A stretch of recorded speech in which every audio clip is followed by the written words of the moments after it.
Hello everybody, I'm Amy the Amazonian, and in this video I'm going to be talking about all of the new cards that are a part of Phyrexia All Will Be One Alchemy. This is a supplemental set that's going to be legal in Historic and Alchemy and Historic Brawl in Magic the Gathering Arena, and it has a whole bunch of new cards, some of which you may have seen during a special preview stream, and the rest of which I'm going to be revealing during this video. I'm going to be talking about the cards, where you might see them get used, and the interesting things that they do. These cards are not legal in Standard or Explorer, but you'll still be able to play with them in most other game modes in Magic the Gathering Arena. So without any further ado, let's hop in. I'll be going in Wooburg order. That's white, blue, black, red, green, and then I believe there's a couple multicolored cards and maybe a colorless card or two to add on at the end. So let's dive on in. The first card I'm going to talk about is Galma the Shaper. Galma the Shaper is a 3-mana, 3/3 Elephant Artificer. And what artifacts does this Galma create? Galma creates 1/1 colorless mirror whenever it attacks in, but it doesn't just do that. It also creates a copy of the card Tempered Steel to conjure and puts it into your hand. That means you can pay 3 mana and cast Tempered Steel to give all of your artifact creatures +2/+2. This is great to make very aggressive artifact creature tokens. In fact, that 1/1 mirror token quickly becomes a 3/3, then a 5/5, then a 7/7, getting even bigger than Galma itself. So when you've got this Tempered Steel out and you've got these mirror tokens, you've got artifacts and you've got enchantments. Other little artifacts you can buff up. There's some 1-drop artifact creatures that are very strong right now. There's also artifact tokens, creature tokens, specifically the soldiers from Brothers War. But you can increase the size of these creatures even more through Michiko's Reign of Truth. This is a card from Kamigawa Neon Dynasty and All That Glitters from Eldraine. Both of these cards buff up a creature based on the number of artifacts enchantments you have. So you have an artifact, the mirror, you have an enchantment, the Tempered Steel, you also have the enchantment, the Michiko's Reign of Truth, and All That Glitters, and suddenly you have got gigantic cards. One of these cards, All That Glitters, is only legal in Historic, but you can use Michiko's Reign of Truth in Alchemy. So if you're looking to get an artifacts and enchantment build, you can get big fast. Up next is Kemba's Outfitter. This is a 1-mana 2/1 cat artificer who has a dual enter the battlefield ability. You get to choose between either giving the ability equip 1 to an equipment in your hand or giving it to an equipment on your battlefield. This is a perpetual change that's going to follow that equipment between zones, so if it's destroyed, discarded, or, I don't know, otherwise bounced back into your hand, it will still always have this equip 1 ability. So Kemba's Outfitter, first of all, that's a 1-mana 2/1. That is a beater. That's great for being aggressive and white, and it's also a cat, which means that Kemba, Caw Enduring, is able to equip things to it for free. I do love that there's a cats and equipment theme that's kind of been ongoing on Mirrodin. This is a mirroring cat, and this cat specifically works very well with another Plains big fancy hammer. I'm talking about, of course, Colossus Hammer. Colossus Hammer is a 1-mana equipped creature gets +10/+10 equipment. Oh my goodness, that normally has equip 8. But why would you ever pay 8 mana when instead you can pay just 1 using Kemba's Outfitter's ability? And it doesn't matter if you play this before or after the hammer, because this ability is either able to hit your hand or the battlefield. Kemba's Outfitter could definitely be a part of a Boros equipment build in Historic. Already we've seen this deck come and go, and you know it's hammer time somewhere, and maybe that somewhere is in Historic. Nettling Host is powerful both on the battlefield as a 3-mana 3/3 with Toxic 2, and in the graveyard. It has an ability where if your opponent is corrupted, you can exile Nettling Host from your graveyard and create a copy of Nettlecyst into your hand. Nettlecyst isn't going to be super powerful if your deck doesn't have a lot of artifacts and enchantments, but even on its own, that does give you more creatures out of your card. Sometimes you just need a bit more board presence, 1 more block, and Nettlecyst will get you there. But if you have a deck that has a lot of artifacts and enchantments, Nettlecyst will come into play with a Germ token, and that Germ token might be pretty big. And when it dies, you can move the Nettlecyst onto another creature and make it big too. Nettling Host seems like it would be right at home in an Alchemy toxic deck, maybe even a mono-white toxic deck. It seems to me like it would work very well with Skrelv, the little 1/1 artifact might, because when you end up getting your opponent corrupted, you can bring out that Nettlecyst, cast it from your hand, and attach it to Skrelv or other little creatures. Mites, including Skrelv, happen to be artifact creatures, which means that they'll make the whatever's equipped with the Nettlecyst bigger and bigger and harder to block without dealing a lot of damage, or just forcing that toxic through to kill your opponent with poison. Just remember, you won't be able to get that Nettlecyst into hand until your opponent is corrupted, so make sure that you've got some good aggressive toxic so you can poison your opponent and get the extra value out of your nettling host. Elesh Norn's Fetchling, as you might have guessed, works very well with Elesh Norn, Mother of Machines. This is a 2-mana 1/1 with Toxic 1 that has a corrupted ability, but it still does something even if your opponent isn't corrupted. When this enters the battlefield, you conjure a Plains into your hand. But if your opponent has 3 or more poison counters, you can choose instead to seek a non-land card. So this turns into either early game, ramp. You need to hit your land drops, you need to get lands, and you can even blink this card to get more of them into hand. But later in the game, you've got enough lands, you've got some toxic, you've gotten your opponent to 3 or more poison counters, and you know what Norn's Fletchling is going to do? It's going to get you the goods. It's going to seek, which means grab at random from your deck, a non-land card. Now that might be removal, that might be another creature, it might be whatever your deck happens to run, but it isn't going to be a land, so you won't be drawing dead late in the game. Now it's time to move on to blue with Quicksilver Servitor. This is a 3-mana 3/3, seems to be a theme here, with Ward 2.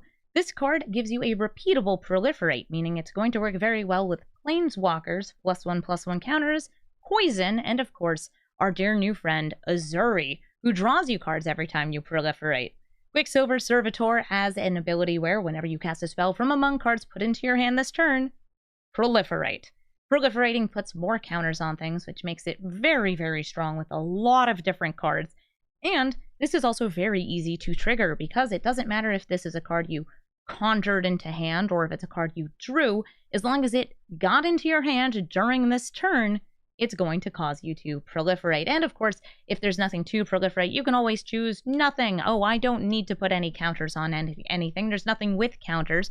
This is still a 3-mana 3/3, and it can still deal a bit of damage and protect itself on the battlefield with that ward ability. Surgical Metamorph is going to remind a lot of people of Phyrexian Metamorph, because this is a 3 or 4 mana spell that copies things. This is an artifact creature, Phyrexian Shapeshifter, that costs 1 less if you weren't the starting player, meaning it's cheaper if you're on the draw. You can have Surgical Metamorph enter the battlefield as a copy of any permanent on the battlefield, except it's an artifact in addition to its other types. This means that you can make an artifact Planeswalker, copying either yours or your opponent's, creature, land, enchantment, or artifact.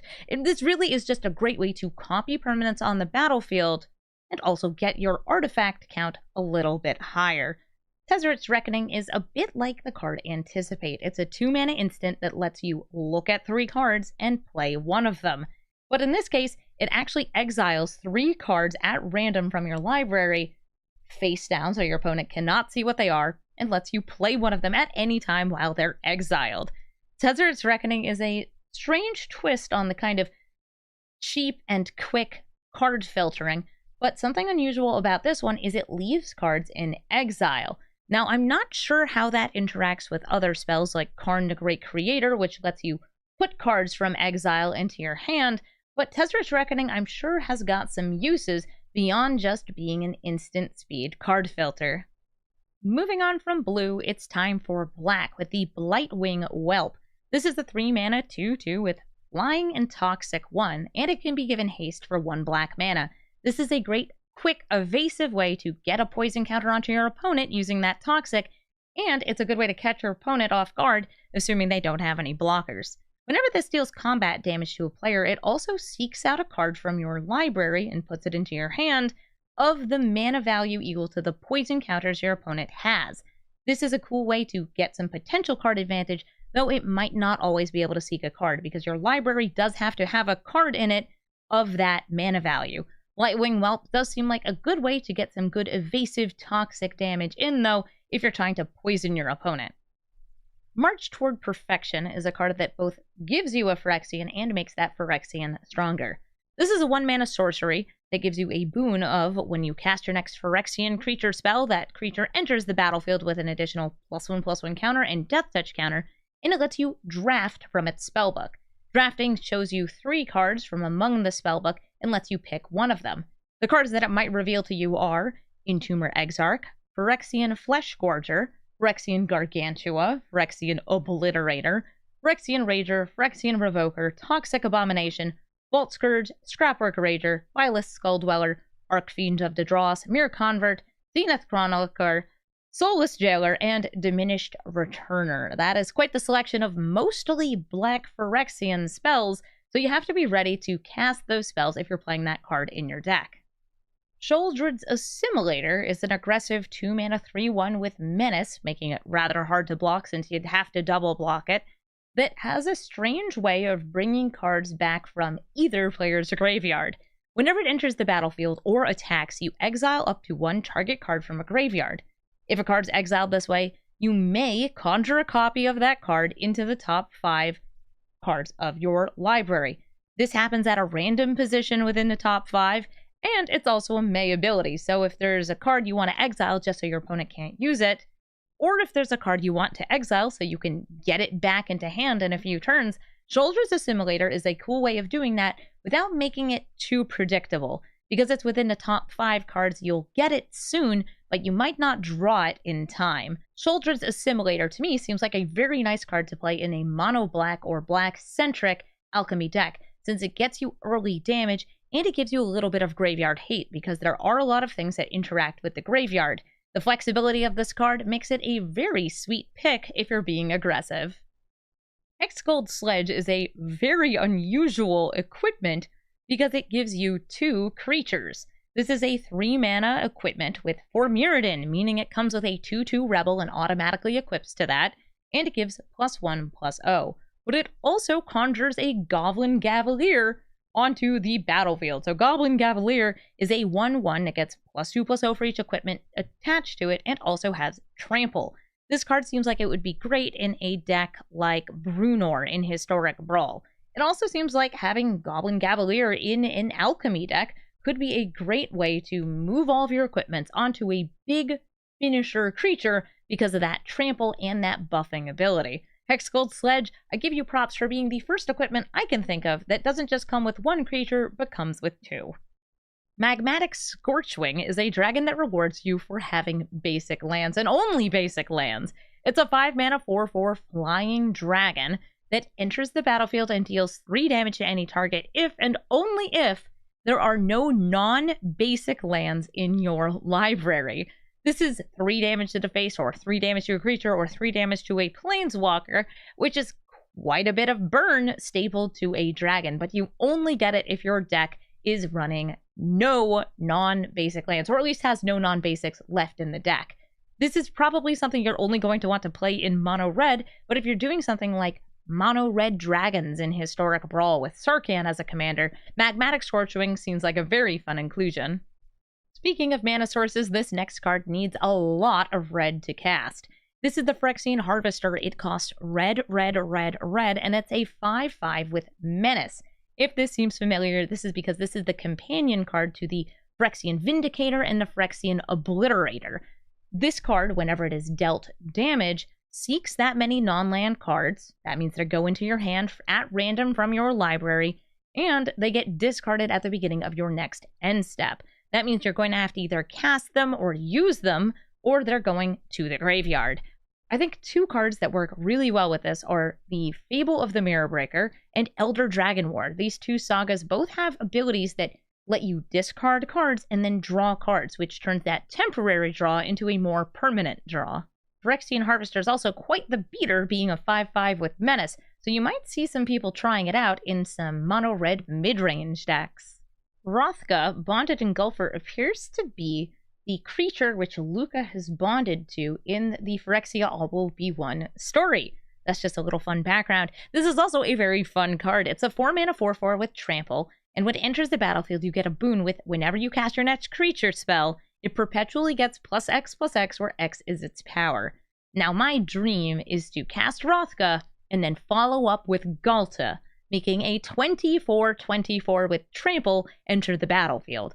I don't know about you, but something about having a gigantic dinosaur sounds really, really nice. Because this is a boon, you also don't need the card to still be on the battlefield to get that bonus. I could definitely see this being played in an Alchemy mono-green stompy deck, or maybe even a green-red deck or green-white deck. If you want to get even more out of this card, take a look at cards in your collection that have a super high power, maybe not even a super high toughness, because the boon is only based on the power of the creature you cast. So if you want more bigger, more better, maybe try this card out. Rhesus Roach is a 1-mana 1/1 that's going to really bug your opponents. It has Toxic 1, and whenever it deals combat damage to a player, it gives all insects on the battlefield, hand, library, and graveyard Toxic 1. And Toxic does stack, so it pretty much becomes Toxic 1, Toxic 2, Toxic 3, Toxic 4. It makes all your other insects more toxic too. Spawning Pod is this expansion's take on Birthing Pod. This is a 3-mana artifact where you can pay 1, tap, and sacrifice a creature to seek a creature card with a mana value equal to 1 plus the sacrificed creature's mana value and put that card onto the battlefield. It also turns that creature into a Phyrexian in addition to its other types. This is a sorcery speed only ability, and it doesn't quite give you as much control as Birthing Pod because it doesn't let you search your library, it seeks at random. But if you set up your deck right, then you're going to hit one of a few cards that you expect to hit because you're going from a 2-drop to a 3-drop to a 4-drop to a 5-drop and so on. If you've got powerful enter the battlefield abilities, or maybe you're doubling them with something like Elish Norn, Spawning Pod seems like a cool way to get additional value out of your creatures, kill them, and then get new creatures out of your deck. It's time to move on to the spicy multicolored cards that are a part of Phyrexia All Will Be One's Alchemy set. Starting with Eric False Goldwarden. This is a 2-mana 2/2 in black and white that has an intensity count that increases every time a creature enters the battlefield under your control, and it applies to any Eric that's in your hand, in your graveyard, in your library, and of course on the battlefield, because it should definitely apply to itself. And the intensity doesn't actually make the creature grow bigger. Instead, Eric actually has a sacrifice ability where you pay 5, sacrifice this creature, and your opponent loses X life, and you gain X life, where X is the intensity of the card at the time this happens. This feels like a great card to use if you are going wide with lots of tokens. Maybe you have a black-white aristocrats, a sacrifice kind of deck. Eric False Goldwarden seems like it could be an interesting commander in a format like Historic Brawl, too. If you're looking to build on your Boros equipment stack, Bladehold Cleaver is a great new card for that archetype. It's a 4-mana, 4-Mirrodin equipment that gives an equipped creature +2/+2, so it essentially gives you a 4/4 when you play this card. But whenever the equipped creature dies, including things that you move this equipment onto, you draft a card from its spellbook. And its spellbook has some spicy creatures, not just because they're powerful, but also because many of these cards are not currently available in any format of Magic the Gathering Arena that I can think of. Here's the spellbook. You've got the A Quarter Paladin, Ardent Recruit, Auriok Sunchaser, Blade Triber Berserkers, Goblin Gavalier, Hero of Bladehold, Hero of Oxide Ridge, Dorkadine the Prevailer, Mirren Crusader, Oxida Scrap Melter, Sunspear Shikari, Oxida Finisher, Barbed Batterfist, Bladehold Warwhip, and Dragonwing Glider. And because this lets you draft, it's going to show you 3 of those cards at random, and you'll pick 1 to put into your hand. Bladehold Cleaver seems like it's a great value addition card to a Historic Brawl deck. I'm thinking about things like Nahiri or Brunor. These 2 cards seem very powerful with this new equipment. If you like proliferating, you're going to love Contagion Dispenser. This is a 4-mana artifact that enters the battlefield and proliferates, putting more counters on things that have counters if you want to, or increasing your opponent's poison by 1. Now, Contagion Dispenser also has a very unusual spellbook because whenever you proliferate during your turn, including when you first play this card, you draft a card from its spellbook, and its spellbook only includes cards that proliferate. You've got Bloom Hulk, Contagion Engine, Contagion Clasp, Evolution Sage, Contentious Plan, Flux Channeler, Inexorable Tide, Merfolk Skydiver, Pollen Bright Druid, Rolex, Apex Hybrid, Sword of Truth and Justice, Thrumming Bird, Smelfear, Cankerbloom, and Tezzeret's Gambit. Now, you might be thinking, hey, some of these cards are not currently available, and yes, you're right, you can only get them off of this spellbook. I think that this card is a must-have in a lot of Super Friends decks, and I think it's really good with Azuri, Stalker of the Spheres. The Darksteel Hydra is a perfectly proliferatable creature. It is a black, green, and white creature with an X in its mana cost, and it enters the battlefield with X oil counters on it. It's also indestructible, and its power and toughness are equal to twice the number of oil counters it has. When it enters the battlefield, you also get to create a Darksteel Ingot and a Darksteel Plate in your hand. So if you're hoping for more indestructible, well, the Darksteel Hydra has you covered. It's a running theme in Magic the Gathering to have Darksteel be indestructible artifact creatures like this one. It's going to be hard to deal with, it's going to be huge, and if you have a way to put more oil onto this creature, well, it's going to get even bigger and badder. I personally think that proliferating this creature's oil counters sounds like a potential turn for the best. The Rainbow of Artifacts continues with the Glistening Extractor. This is a 4-mana Dimir artifact that enters the battlefield with 4 oil counters on it. And at the beginning of your upkeep, you get to get a card. If there's 1 or more oil counters on the Glistening Extractor, you seek a card of that mana value, it goes into your hand, and then you remove an oil counter. So after you play this card on the next upkeep you have, you get a 4-cost card, then a 3-cost card, 2-cost card, 1-cost card, and you don't get any 0-cost cards because at that point, it does not have any oil counters on it. If you have a way to put more oil on this through proliferating or a card that puts oil onto a target permanent, then you can continue to get more cards of whatever mana value it happens to be at, and this is a nice way to get a lot of value out of a single artifact. But it is worth noting that you do need to have cards of those mana values in order to get them into your hand. So if it happens to have, say, 2 oil counters on it, and you don't have any cards that cost 2 in your library, it will not find you anything. You will sit there with your Glistening Extractor, and you will wish that you put more 2-drops in your deck. Gyax, Brutal Carnivora, is a oil legendary creature. This is a 3-mana 2/4, and at the beginning of your end step, it puts an oil counter on up to 1 target creature, and that does include itself. Whenever a non-token creature you control with an oil counter on it dies, you conjure X duplicates of it into exile, where X is the number of oil counters it had on it.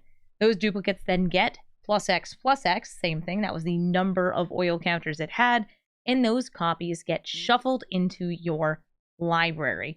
So this is a very unusual way to not just put oil onto your creatures, but also make larger and larger copies of those creatures and add more of them into your deck. This is in the colors black and green, so it does give you access to 2 of the 3 colors that I think have the spiciest cards for oil counters. It doesn't let you play red if you have this as a commander, but it does have a lot of potential for just a lot of value. And because this creates copies and adds them to your deck, it reduces your chances of dying to being milled out, something I'm always afraid of because I've dealt with more than 1 ruin crab in my life. Ichor Aberration makes it so there's more than just putting counters on things when it comes to proliferating. This is a 3-mana 3/3 with Flying and Defender, so it cannot normally attack, that whenever you proliferate, if it is in your graveyard or on the battlefield, it gets +1/+1, and it can be cast from the graveyard that turn. Because it gets bigger and bigger the more you proliferate, as long as it has a power of 7 or greater, it can actually attack as though it did not have Defender. So if you're building a deck that holds the ground and blocks in the air using the Ichor Aberration, keeps on replaying it as you proliferate, this gives you an eventual win condition through attacking with a giant flying Phyrexian horror.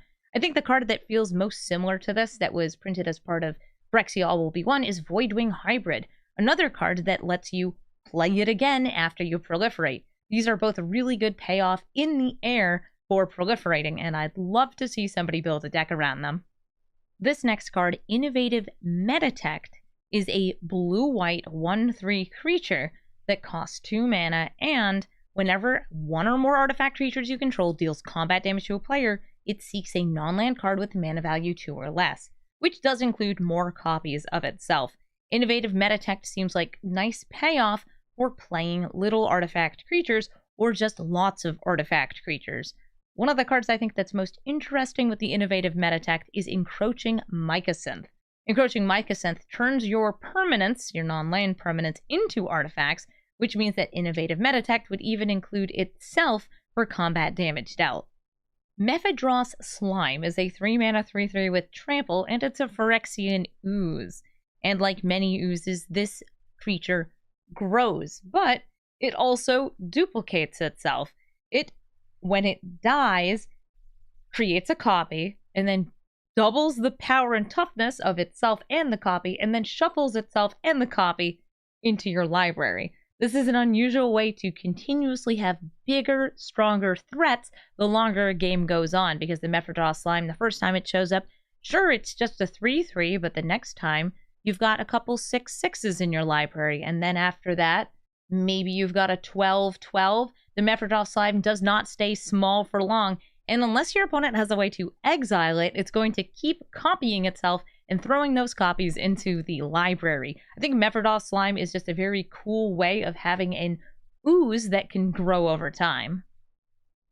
Quicksilver Lapidary you may have seen during that initial reveal stream for this expansion, but it's a 2-mana 1/1 that creates a card that's so good it's banned in Modern into your hand. That's right, it conjures Mox Opal into your hand. That's a 0-mana legendary artifact that can tap for 1 mana of any color, but only if you control 3 or more artifacts.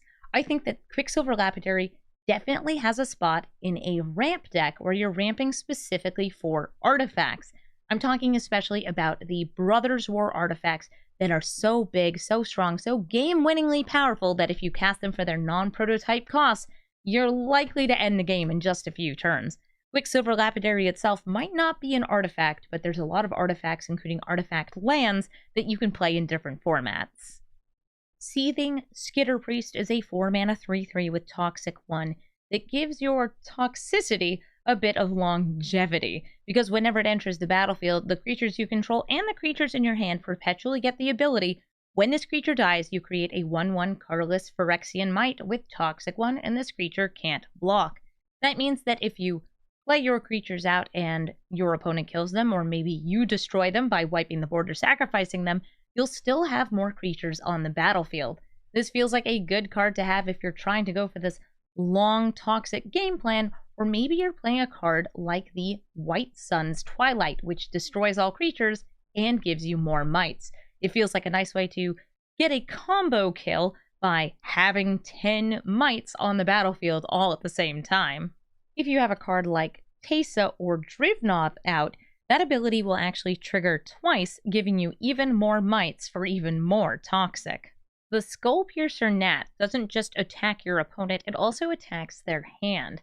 This is a 2-mana 1/1 with Flying and Toxic 1, and whenever it deals combat damage to a player, not only do they get a poison counter from that toxic ability, they also get the ability a random non-land card in that player's hand perpetually gains. When you cast the spell, you get a poison counter. This is a way of trapping your opponent's hand, so at one point they're going to have to cast some of those spells, especially if you get this down early when they have lots of cards in hand, and when they do, they're getting that poison, giving you either a way to stop your opponent from casting some cards, or at least making them think twice to avoid getting that 3rd poison counter for Corrupted, or maybe that 10th poison counter, which would win you the game. The last multicolored card I have to reveal from Phyrexia All Will Be One's Alchemy expansion is Vexir, Ictikix Heir. I do not know if I said that name right, but I tried my best. This is a Bant creature. It costs exactly 1 green, white, and blue, and it is a 3/4. It's legendary, so it can be your commander, and whenever you seek 1 or more cards, you create a 3/3 colorless Phyrexian Golem artifact creature token. And also, golems you control have vigilance. Typically, cards that seek are already getting you a good amount of value, and putting those in combination with building up a board and getting more tokens means that you can play cards that double the number of tokens you get, like the brand new Mondrak or the existing Anointed Procession. Vexir seems like an interesting card to try to build around for alchemy-specific cards, because that's the only place that you can find the Seek mechanic. Okay, well, I guess there's also some cards in Historic, but I want to see it in Alchemy. And now for the final card I have to reveal, it's Phyrexian Scrapyard. This is a land that taps for colorless mana, and you can pay 1, tap it, and discard a card to create a copy of it in your hand. This seems like a great way to either put things in your graveyard or just get yourself more mana because, hey, we all need to ramp. You can also pay 2 mana, tap it, and sacrifice 3 lands named Phyrexian Scrapyard to conjure Soul of New Phyrexia directly onto the battlefield. Soul of New Phyrexia is a super strong creature. It's a 6 mana 6/6 with trample that can make all of your permanents, including itself, indestructible, and can even make your permanents indestructible from the graveyard. This is a really cool use for lands because it feels like if you have these Phyrexian Scrapyards, if you have cards that you can't necessarily use in your hand, you can build up more and more Scrapyards until it's time for the Soul of New Phyrexia.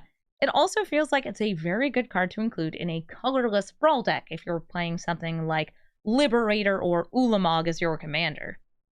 Hopefully you all enjoyed this mini set review for the Alchemy Phyrexia All Will Be One cards. I enjoyed getting to make this video and getting to look at all of the cards and show them off to you.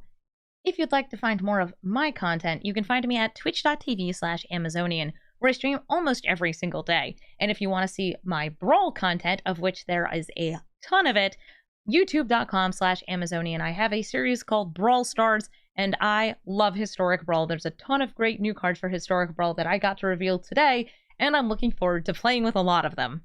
I hope that you all enjoy this new expansion, and thank you for walking through it with me.